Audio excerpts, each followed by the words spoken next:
AI with a wide range of AI servers and the NVIDIA AI Enterprise Software Platform. Supermicro is committed to driving AI infrastructure breakthroughs with rack-scale innovations. Sponsoring WNYC means reaching hundreds of thousands of engaged and discerning listeners who've made our shows part of their daily routine. Find more on sharing your business message with WNYC's unique audience at wnyc.org/sponsorship.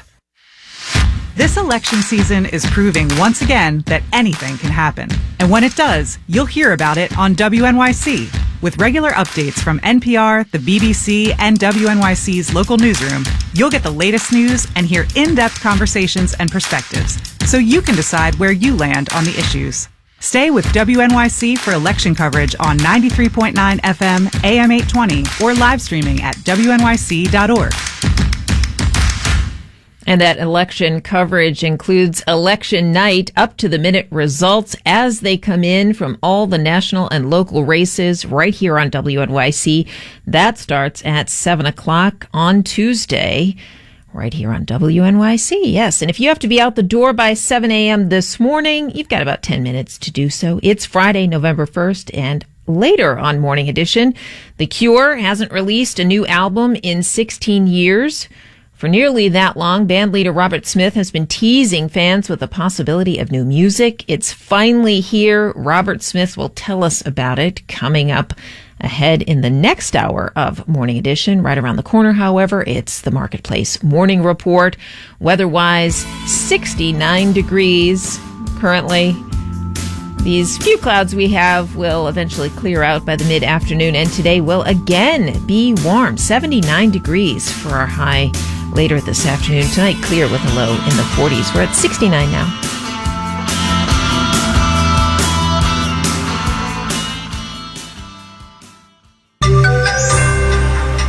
Is the housing market strong or weak? Well, it's almost baffling.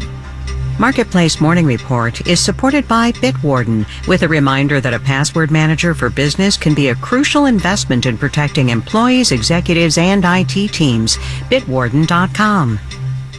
I'm David Brancaccio. First, we'll get the October jobs report in about an hour and a half. It's the last accounting of the labor market before next week's elections and the Federal Reserve meeting next Wednesday and Thursday. But as Marketplace's Nancy Marshall-Genzer reports, the weakness today's jobs reports are expected to show may be two storms and a strike.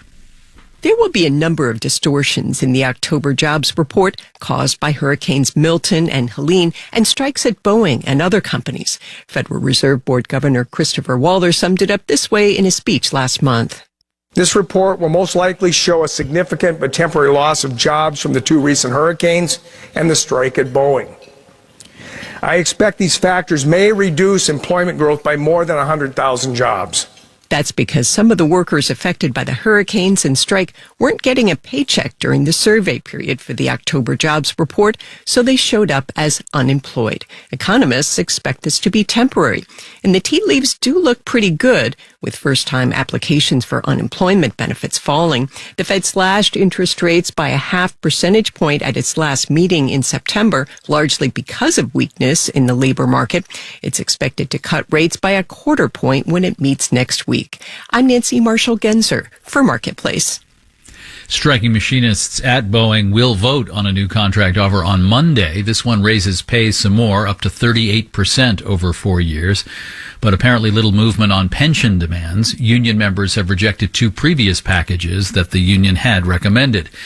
Ahead of the jobs report, Dow, S&P, and NASDAQ futures are all up in the 3 to 0.4% range.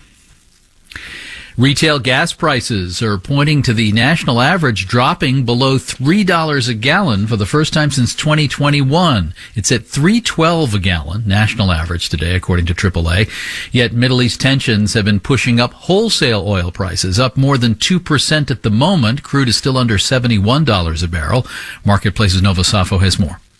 Oil prices are poised to end the week at a slight gain amid the conflict between Israel and Iran, along with its regional proxies. Axios is now reporting that Iran could retaliate for an Israeli missile barrage last week with its own missile and drone attack through proxies in Iraq. The attack could come within days. Over the last month, the price of West Texas Intermediate crude is up nearly 2%. But that increase has not had much of an effect on prices at the pump. In fact, AAA says cooling demand could send the national average below $3 a gallon soon. And while crude prices may be up now, they've been mostly on a downward path since midsummer.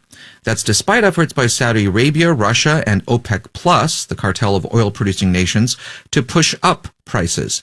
Their efforts have been stymied by a global economic outlook that's grown rather tepid because of challenges in Europe and China, and by the U.S., the world's largest oil producer, which is pumping out record amounts of oil and gas. I'm Nova Safo for Marketplace. Marketplace Morning Report is supported by the Full-Time Plus Flex MBA program at Indiana University's Kelley School, the only 2-year program of its kind. More at go.iu.edu/KelleyFlex. And by JLL, helping clients unlock real estate possibilities across industries, from data centers to life sciences labs. JLL.com. JLL, see a brighter way. Maybe people were waiting to make offers on a house or condo in August, hearing the Fed would lower interest rates in the month ahead. Existing homes then fell to a 30-year low in September. Yet, fresh data, pending home sales, people signing a contract to buy, shot upward, way past expectations in September. Maybe on the news, the Fed had tried to lower rates. Now, add to this, in the last week, mortgage refinancings fell through the floor when actual market interest rates went up. At the same time, mortgages to actually buy a place to live went up 5%. The facts on the ground are that mortgage rates have been rising and rising ever since the Fed tried to lower rates in mid-September. Marketplace's Mitchell Hartman has more. Back in September, existing home sales were anemic, but pending home sales soared.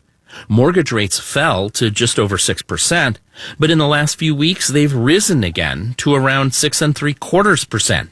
It's a housing market that's really unpredictable, says Israel Hill, managing broker at John L. Scott Real Estate in Portland, Oregon. The interest rates going up, a lot of things are on hold. The election is putting a lot of pressure on people, pausing decision making. Hill says business is good, but lately houses have been sitting on the market longer. Lawrence Yoon, chief economist at the National Association of Realtors, says there's more inventory now. 30% more listings in September versus 1 year ago, more choices for consumers. Who, he says, are in a better position to buy because jobs are plentiful. And in the past couple of months, wage growth exceeded home price appreciation. Most analysts think the recent spike in mortgage rates is temporary, tied to stronger than expected economic data and uncertainty about the election. Bill Adams is chief economist at Comerica Bank. The Fed has signaled pretty clearly that they're likely to continue cutting short-term rates in the near term. So that's probably going to translate to lower mortgage rates as well. By the end of the year, predicts Guy Sakala at Inside Mortgage Finance, we should be close to 6%. That'll encourage more homeowners to sell and buy a new home. And Bill Adams says there's another reason to expect more properties to come on the market. The passage of time. It's been 5 years since housing was really normal.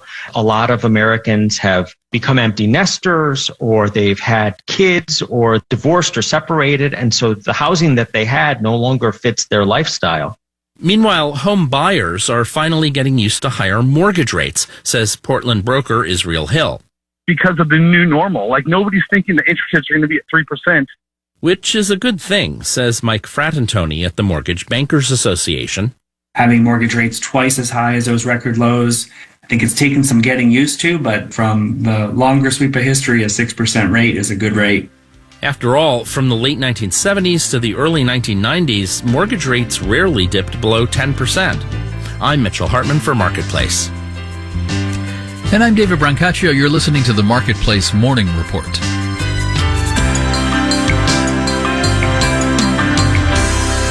From APM, American Public Media.